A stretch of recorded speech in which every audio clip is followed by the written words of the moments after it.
Muy bien, y como cada martes compartimos el espacio de Fundar, hoy con la invitada, la doctora Natalia Micoli, a quien le damos la bienvenida. Buenas tardes, ¿Qué Natalia, tal? bienvenida. Buenas tardes. ¿Cómo estás? Nuevamente un placer compartir este espacio de Fundar en los medios con ustedes y todas aquellas personas que nos ven. Muy bien, Nati, bienvenida. Bueno, para hablar en esta oportunidad de los boletos de compraventa, de la escrituración, de esta situación en la que nos encontramos cuando hay inmuebles de por medio, ¿no? Sí, así es. En esta oportunidad vamos a tratar de aclarar algunos aspectos vinculados a la escrituración de una propiedad inmueble. ¿Por qué? Porque en nuestro ordenamiento jurídico este tema está regulado y es importante tener en cuenta estas cuestiones. El primer paso, es decir, cuando empieza o nace ese negocio jurídico, es decir, ambas partes, tanto comprador como vendedor, coordinan la compraventa, lo primero que se suscribe es un boleto de compraventa. Pero la cosa no termina acá. ¿Por qué? Porque el boleto de compraventa es un instrumento de carácter privado que la única obligación que tiene es justamente que las partes perfeccionen el negocio, lleguen a la escritura traslativa de dominio. ¿El boleto de compraventa, Nati, se hace a través de escribano o se hace solo por los privados? A ver, existen boletos de compraventa preimpresos que los podés comprar.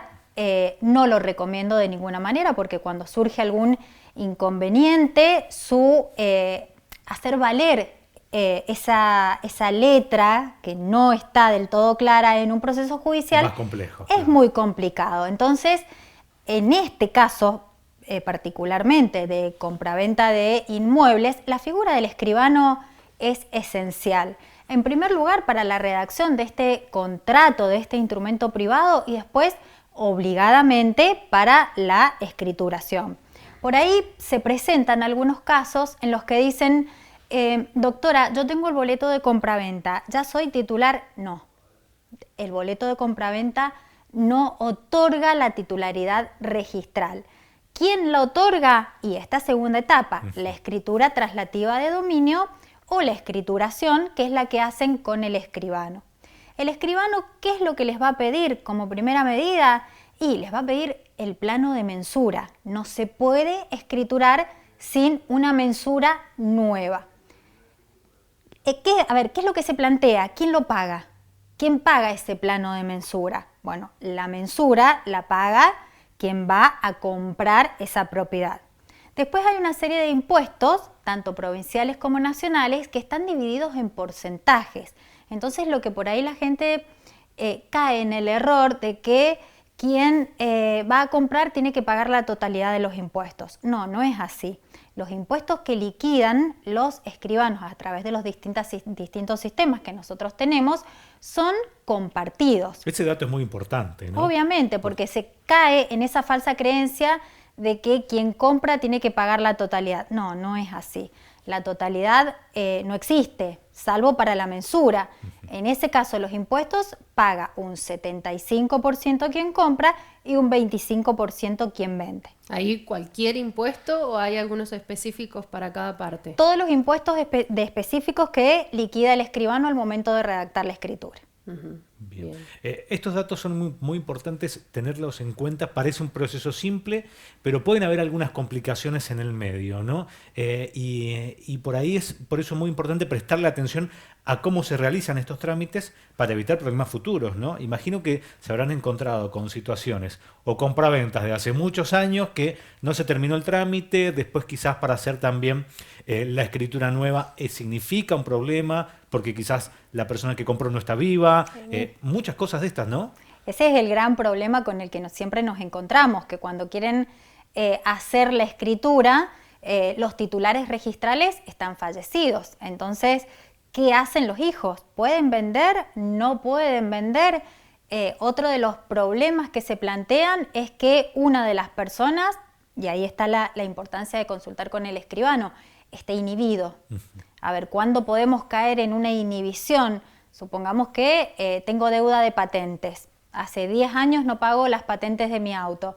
Entonces, ¿qué hace el ente recaudador? Y me inhibe, yo no voy a poder disponer de esos bienes. Si yo quisiera vender esa propiedad, ¿qué es lo que debería hacer? Y primero pagar la deuda que tengo con el organismo recaudador y después levantar la inhibición.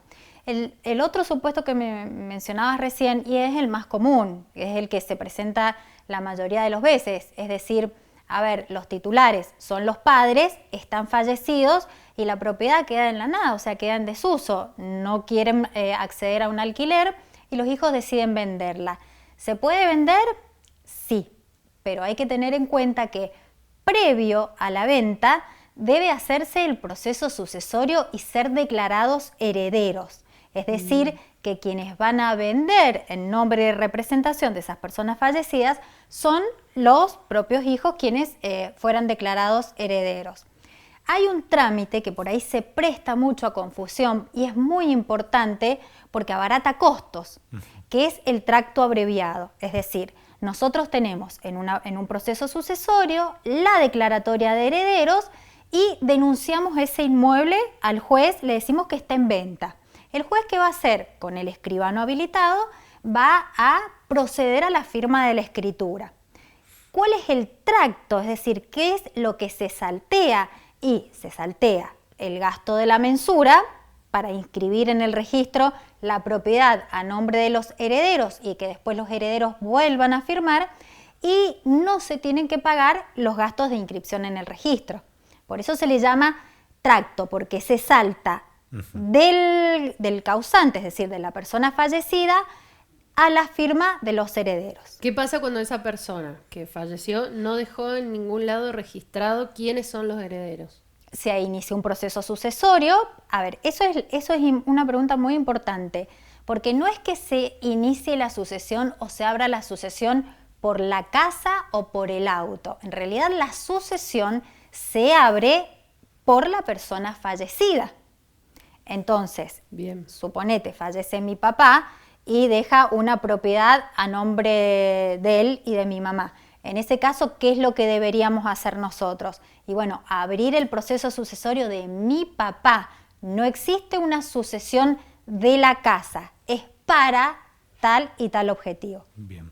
Bueno, muchos datos que hay que tener en cuenta, siempre asesorarse, y también acciones que uno tiene que llevar adelante a tiempo, porque si no, esto que decías, después quizás cuando hay que hacer este tipo de trámites en momentos donde ya sucedieron las cosas, son más costosas. Son más costosas y mucho más complejas. Sí. A ver, ¿qué pasa si no encontramos nunca los titulares registrales de la propiedad porque eran de otro país, porque se fueron a vivir a otro lado y fallecieron y los hijos no viven en el lugar? Y bueno, ya tenemos que buscar alguna figura jurídica de prescripción adquisitiva, título supletorio, como para poder regularizar la situación jurídica de la propiedad.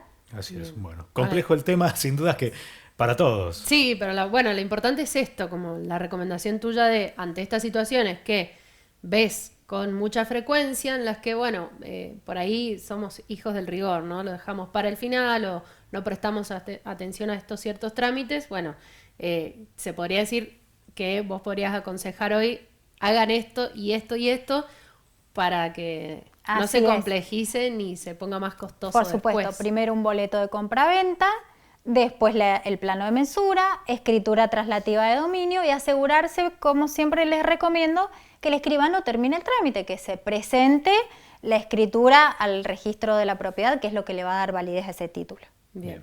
Nati, muchísimas gracias por venir. Como de siempre. Nada, un placer. Bueno, la doctora Natalia Mícoli acompañándonos en este espacio de Fundar. Nosotros compartimos la última pausa y ya venimos con los datos finales.